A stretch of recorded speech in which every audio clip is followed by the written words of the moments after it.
What's going on, everyone? The interview you're about to listen to is with Leif, who happens to be the co-CEO and co-founder of the trading brokerage Public, but I would argue it's much more of a social media network. Public, the company, came to the attention of many people in early 2021 with the rise of the retail trading movement when they made the business decision to no longer participate in PFOF, also known as payment for order flow, because they viewed the practice to be loaded with conflicts of interest. Throughout the interview, Leif shares what it was like to be running a retail-centric brokerage during one of the craziest market events of all time. He talks about the dumb money movement and the new movie, and he also talks about the newest themes that he's seeing in the world of trading, specifically through the retail lens. I really think you're going to enjoy it.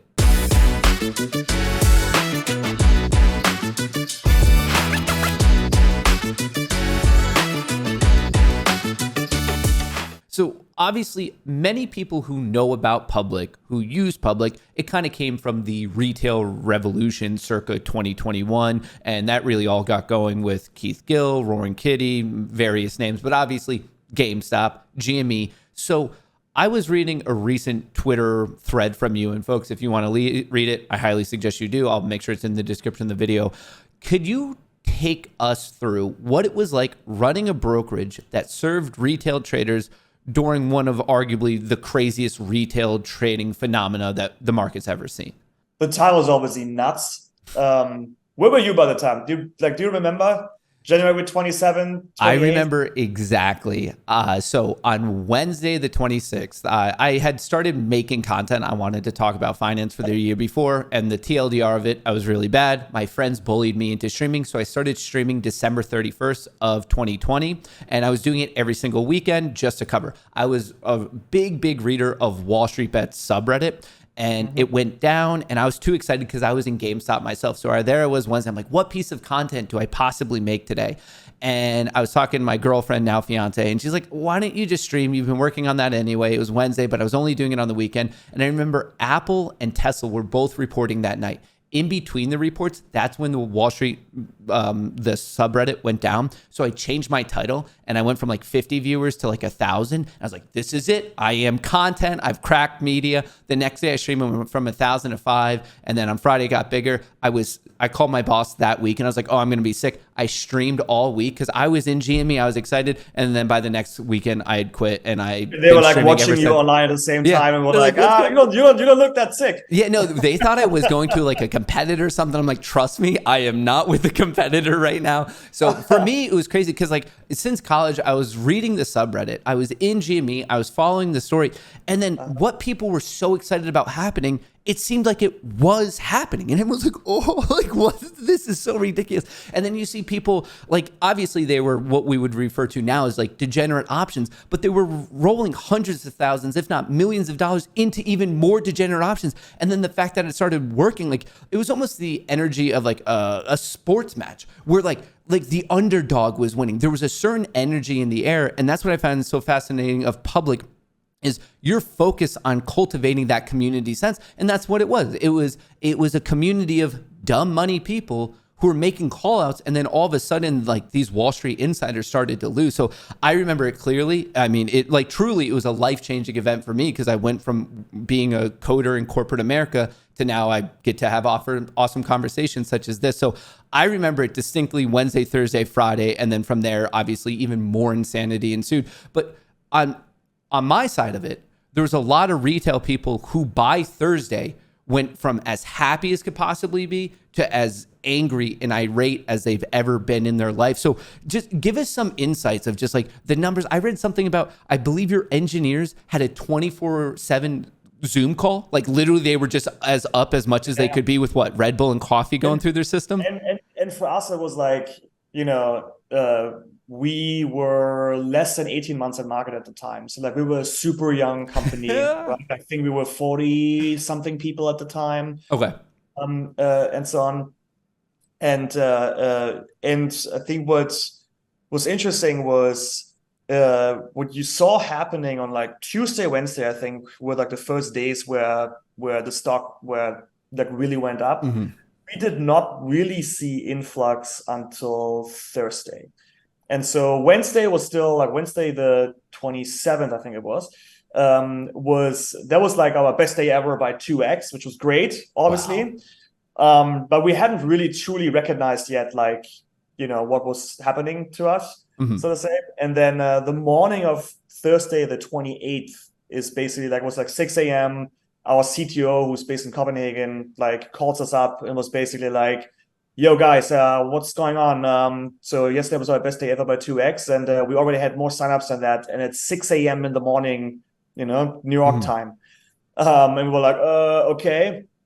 Then by 8:30, it was clear, or like we heard, or maybe it was announced or so, that our competitor on the West Coast, would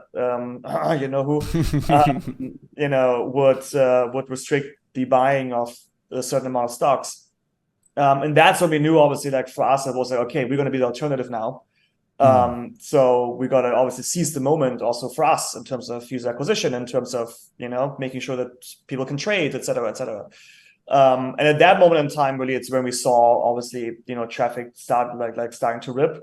And that's why we also started to make moves like, hey, can we get Twitter ads live that can, basically tell you of like how to easily switch to public, things like that, that we then put out. But we had this moment where one of our engineers, like a few weeks before that, he gave us this call, and like we were just like planning the next year or something like that, And it was this thing of like, yeah, guys, so if we actually double the user base, we will have to refactor the entire code because likely the systems will crash.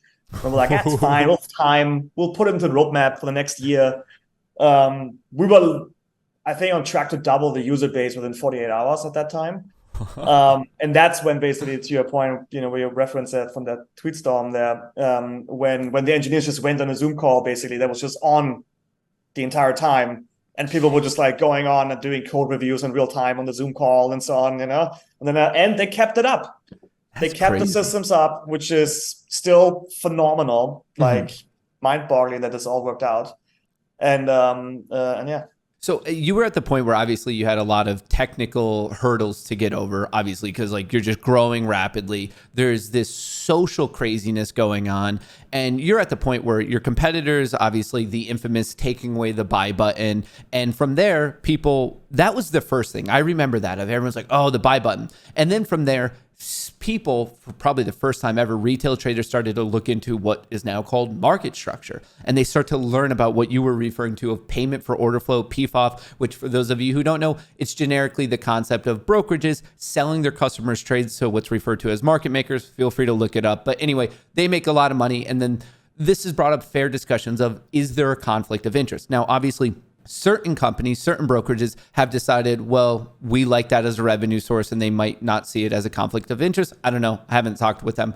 But you guys took a different route, and it seems like you focus a lot more on, we had this community. We have a very growing community. We want to keep them happy. So obviously it was a business decision, maybe a moral decision for you guys to say, we don't want to engage in payment for order flow. So could you talk us about what happened when you saw this craziness and you're like, oh, okay, we get what's going on and we're not going to engage in this practice anymore?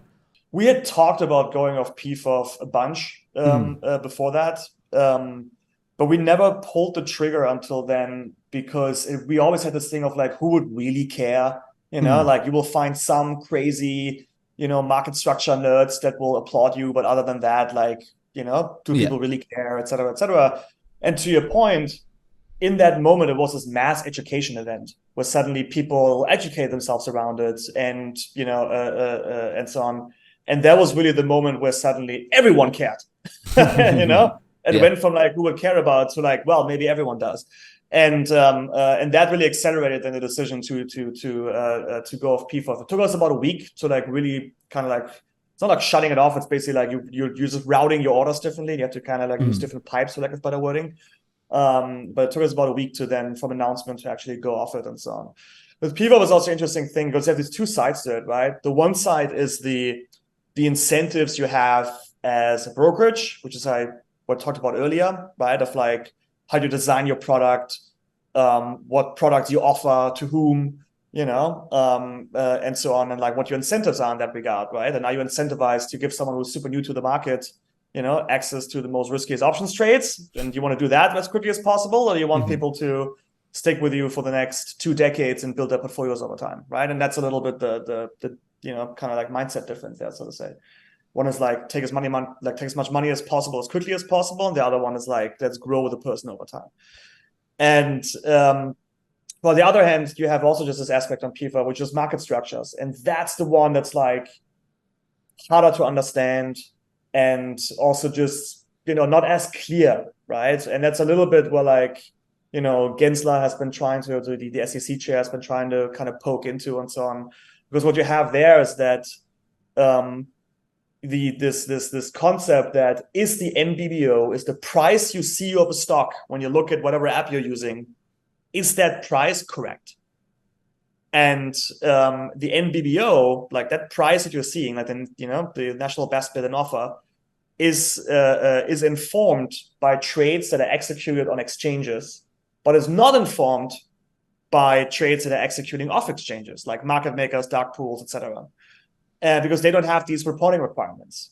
And in a world where 40+% of trades, and in the retail world even more than that, are being executed not on exchanges but on these market makers and so on, especially for stocks that are very retail heavy, if that like the chance that this price is correct is just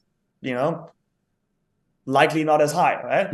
And so on. And that's really where the market structure kind of piece comes into. If like if the price is generated by just a subset of data in the markets and not the entire data that is actually there and happening of flow, the NBBO itself, the price itself that you're seeing of a stock in the market at any given point in time might be flawed. Yeah, right? I feel like that's the bigger one that's just very hard to grasp. You can have millions of discussions about it with anyone, right? And so on. I believe the SEC chairman Gensler, like the term he likes to use is it with so much trading happening either at market makers or dark pools, price discoverability could obviously be hit just because it is such a large percentage. Now, this is going to get kind of nerdy here, but I do think it's important. So I've read some posts from Public, and one interesting argument from market makers is that they're actually improving the NBBO, the National Best Bid and Offer. And they're saying if you don't do it this way, you're probably going to get a lot worse fills. But I've actually read articles from your company that you've been doing all this trading on lit exchanges, and you're actually starting to develop a sizable data set that suggests that's not the truth. You're trading on lit exchanges, and it doesn't seem to be like horrific in any nature of the word to the NBBO. So I know this is a little bit more of the nerdy part, but just to explain to the people who maybe really care about the market structure, Public trades on lit exchanges. Are your customers in any way being hurt? So the way you can think about PFOF, really, it's a game of arbitrage, right? And so it's really just you have a bid and you have an ask, and the spread in between is what is being taken. Now, the concept of price improvement is really just the concept of, as a broker, you have to execute trades either at or below the NBBO. Right? And so the second you execute a little bit below the NBBO, that is considered price improvement. And so as a market maker, you can go out and be like, hey, let's say the stock is $100, you've executed at 99.98, you can be like, I delivered price improvement. And now you can add that to your stats, and you can put a press release out one day that says, look, we're having, 98% of the trades that we execute have price improvement. And that sounds really great, but as I think Dave Lauer always says that, who's like a little bit of an advocate or like against PFOF, I guess, he has a little saying where he says basically, a slightly better price does not equal the best price. Mm-hmm. And what we do is we go out and we have basically auto routing where we look at the different exchanges and we're looking at like, where are we getting the best price? And then we execute there. Mm-hmm. And that's how the system works, basically, right? And so it's a different way to kind of look at the execution. It's a little bit also what Gensler is kind of poking at in terms of having some sort of system where market makers also would have to compete for the execution, right? What happens often with market makers is that you have direct agreements with the market maker, so you're executing with Citadel Virtue directly, and you will send all your trades there, and they will do that. but you will not scour the market for where you'll find the best price in that moment. And that's kind of like the main difference. I find it to be actually pretty crazy that the only reason we're talking about this, and it really is a nerdy financial thing that probably before 2021, I bet less than 1,000 people in the world knew about it, cared about it, and now it really is on the forefront of the retail trader's mind, especially if they went through the whole GME saga that obviously led to a lot more craziness. And I want to get specifically into the concept of dumb money as the movement, but also the book and the movie and all that good stuff. But before we do it, obviously with PFOF, we know that a lot of brokerages are getting money that way. That's how they keep the lights on. I think it's fair for someone watching this if they're like saying, okay, public doesn't make money from PFOF, so how do you guys pay your bills? Like, what is your profit generating mechanism? You can really think about it in like 3 ways. Number one, we do have commissions on certain trades, crypto, alternatives. Okay. We have a fee on after hours trading, for example, things like that. Mm-hmm. We have a subscription product called Premium. Then we also make things like interest on cash. We do securities lending. And then we have things like management fees. So for example, if you do use the treasury account, which is investing into US T-bills, there's actually also like a management fee on things like that. So there's a wide array of things, depending on which products you use, that we just directly charge for, right? And the way we also think about it is, is a sense of that we rather build a model where it's transparent on what do we charge for and what do you pay for. And have that alignment where it's always very clear of how we make money versus, the things where it's just very intransparent. It's interesting. Some of your competitors, they brought people in. They're like, hey, commission free, and it was great. And now people are starting to understand like how is paid off. And like, it's just an interesting question that I think good to get out of the way. Now, arguably to like the exciting thing of that really got like, hey, change my life, arguably change your life, change a lot of people's lives. The GME, GameStop, dumb money craziness. And really even that, like thinking back on it now, some of the insane things that came out of it. I mean, we had government hearings, you had Ken Griffin up there. So he's talking about payment for like, it really is like, it's not just a black swan event. Like whatever the term would be for something statistically even crazier than that. That's what happened. It's to the point that there's been many documentaries, we've had books, and now we have a movie. So I guess, first of all, before we get into like all the books and the movies and that, what was it like for you personally when you were sitting there that week of late January 2021 of just seeing GameStop go up? I guess I don't know if you were involved in it. Did you own GME? And even if you didn't, like, what was it like when you were just saying like, oh, wow, like these retail traders might be right on something here. They might actually be screwing over Wall Street. I found it obviously incredibly fascinating. And I think the thing that a little bit also like, the nod of that they called the movie Dumb Money, and the sense of that, the irony in that term on the back of events like that, I think it's quite awesome. And we were talking about even just communities like Wall Street Bets of like, yes, there is this like, oh my degenerates, type of, like speculative, more like fun, based trading going on for sure. But there's also some really sophisticated stuff, and I think generally speaking, what, always gets kind of like discounted is just like the smarts of retail investing and how smart people actually are and how much sophistication actually exists, within the communities, within the retail investor community in general and so on. And I think that's obviously what just came out there, right? Like that. Also just the ability that someone who is more sophisticated was able to communicate and like explain something like a short squeeze to millions of others of people, basically, and basically they just like simplifying the concept of it and simplifying certain, terms around it and like inventing your own around them and so on to like create this mass event is quite like fascinating and phenomenal, right? That was possible, and so on. And so I think that's what's so insane about this whole thing, that, that also just like the way just like language was used and like the communication between people and, and that kind of like mass organization, that happened there, that made that possible, I think is crazy. A truly viral moment. And the thing that I always found interesting about it, and you were hinting towards it, is it was people who were arguably very sophisticated and they could explain so many aspects of market structure. I think a lot of people on the subreddit knew about payment for order flow, knew about this and that. And it was the ultimate troll in the sense that they would use their high amount of knowledge in just a degenerate way. Like, so they would explain something perfectly and they're like, and I have a 1% chance of this working. And then they would go throw money behind it. And then everyone else would just laugh and like applaud the craziness, or like in any way, if it went their favor, if it didn't. The fact that they knew exactly what they were doing in the math around it and then chose to do a super high risk, high reward. It's the same thing as going up to a roulette wheel, putting a stack of money on green, and then they roll it.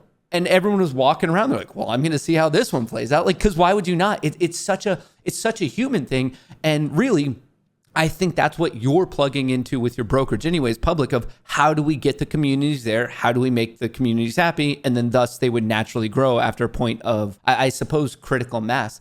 I don't want to pressure you into being a movie critic or anything like that. But if you've seen the movie now that just came out, Dumb Money, what are your thoughts on it? Was it well acted, well written? I haven't seen it yet. I'm very, very excited. But just in case you are aspiring to be a movie critic, what would be your breakdown of the movie Dumb Money?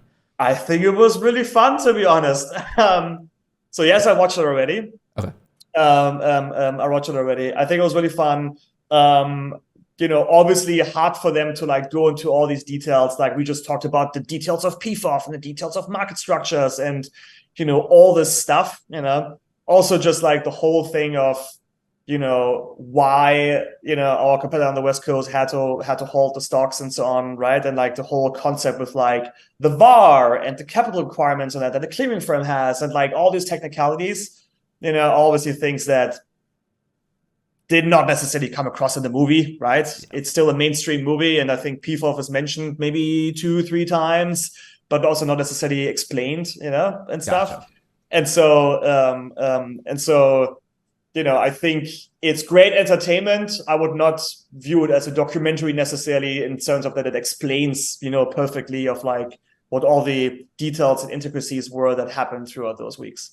Man, well, I'm excited to see it myself. And hey, it's seemingly making some ripples in the world of just media and trending and people talking about it. So, hey, I'm excited to see how popular it truly gets. So I have personally seen the recent theme of AI. Everywhere I go, AI. It sounds like on your earnings calls, anyone's earnings calls, like if you say AI, like your stock just took off. That was apparently the winning trade of like 2022 to 2023. So I'm noticing on your website, you have a product referred to as Alpha, and it sounds like you're somehow using AI to, I assume, improve trading and investing. Could you tell us what Alpha is, and also your thoughts on the, I guess, AI and its place in the future of trading / investing? So first, Alpha is basically like a research assistant, right? So on any stock, if you open the app on any stock and swipe down, Alpha pops up and you can ask any question about the stock. And so we've basically fed a GPT-4 engine with, fundamental data around the companies, all the financials, earnings call, transcripts, analyst reports, ratings on the stocks, et cetera, the news events, and so on. And basically just made it incredibly easy to be accessible through this kind of like chatbot style way, that specifically also GPT is just incredibly good at, right? And so I can just like swipe down any stock and ask any question. And that's really just for us, the way we think about it is like, how can we just make research as easy and accessible as possible? Because generally speaking, obviously we want people to build portfolios over the long term. It's fun to speculate here or there, totally get it. But also you actually want to build a little bit your future and actually build a portfolio over the long term and kind of grow your money. And as part of that, truly understanding what you invest in is obviously key, right? And so making that just like very fast and accessible and easy, I think is super important, especially things like a bunch of like, company fundamentals and stuff like that. Sometimes they only live in some sort of like, company filing, after some earnings report and so on. And so they're potentially harder to find because they're not necessarily structured data on charts somewhere and so on. And so that's basically what we created, right? So to make all that really easily accessible, have beautiful charts around it, all that kind of stuff. On AI in general, like I'm quite excited about it. Like I think it's gonna have a massive impact on generally, I think all industries, but also in investing. Obviously, the very first thing that everyone will always think about is like, cool, can AI, predict which stock will, go up and down and whatnot? And my current answer would be like likely not. And if you find out otherwise, then let's start a hedge fund together tomorrow.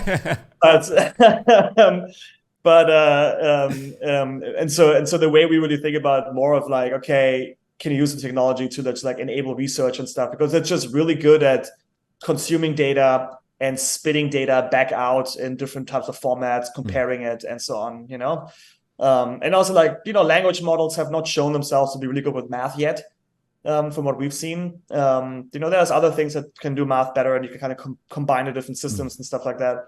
But generally speaking, I think right now it lends itself best for easy access to information more than have AI truly make decisions for me. Gotcha. I think we're far away from that when it comes to investing. So it does sound like you're more of the mindset and in the camp of like AI is here to stay. Like maybe not a bubble in terms of the financial like investment standpoint, but in terms of technology, culture, or like just really us as a human race, it sounds like you agree that AI is here to stay.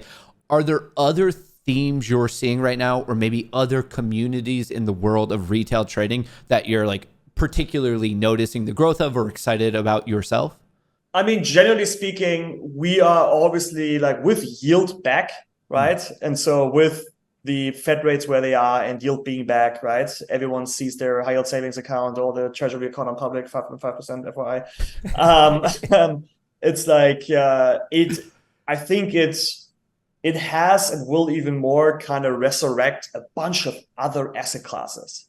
I think throughout the last decade, and everyone who like joined the markets throughout that times, like stocks are king, right? And that has been like the one asset class that everyone has been in, if through directly owning stocks or through options trades, but like, equities was it. And I think now you're seeing how a lot of other asset classes become, kind of interesting again, right? So look at, obviously T-bills, right? Look at other funds, like other sorts of bonds, and so on. We find things like, corporate bonds super interesting, or, munis, et cetera, et cetera. And so we think there's a lot that's going to happen there. And then with that also, like, what are other types of, asset classes like that around it, right? And so, we are, soon going to go out with, for example, investing into royalties, which is also a little bit like getting some yield out of it, like actually owning a part of, basically IP that generates royalties as cash flow, and having that being an investment and stuff like that. And so, especially like as yield is back and so on, I think it will inspire a lot of people to kind of look for returns, not just within stocks, but in many other things as well, and how that impacts their investing strategies, their portfolios at large, and so on. And I think there's a lot that's going to happen. I'm excited to see it play out, but I think you bring up some pretty valid points. But overall, I appreciate your time. I'm sure all the viewers do too. Quick question. So if people want to keep up to date with your thoughts and your opinions and your statements, or even what's going on with public, new announcements, all that, where's the best place to connect with you and the company? Yeah, public, just go to @public on Twitter. That's always the best. Me personally, it's Leif Thunder, Leif, and then Thunder. There's a whole story to the Thunder for a different podcast. That's my own handle. That's always the best. Twitter is the best, or X now. I'm sorry, X. And that's the best. All right. Well, folks, if you're listening, I'll make sure that's in the description below. So it's just one click away. But once again, we appreciate your time today, Leif. And hopefully we could talk in the future with your news announcements and all that. So thank you very much. And we'll talk later. Awesome. Thanks.